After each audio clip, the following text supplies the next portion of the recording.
Ceci n'est pas un État, ce n'est pas un gouvernement. Tout ce que veut le peuple libanais, c'est connaître la vérité. Nous voulons une enquête et nous voulons la vérité. Pas de sauvetage économique tant qu'il n'y a pas de réforme profonde. Les conditions de la France pour aider le Liban n'ont pas changé. Mais 4 mois après l'explosion qui a ravagé le port de Beyrouth et ses environs, le pays est toujours englué dans une crise politique. Nommé Premier ministre en octobre dernier, Saad Hariri n'a pas encore formé de nouveau gouvernement.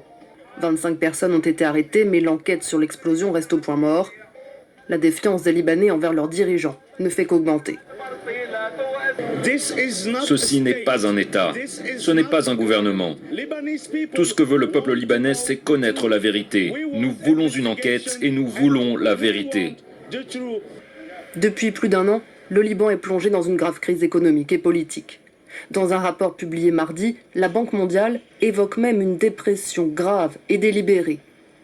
Dans les rues de Beyrouth, les commerçants peinent à faire fonctionner leurs boutiques, prises en étau entre l'hyperinflation et les mesures de confinement. On espère pouvoir travailler plus, que la situation économique va s'améliorer, que les gens viendront de l'étranger pour les vacances. On espère que ça va s'améliorer, mais c'est un tout petit espoir.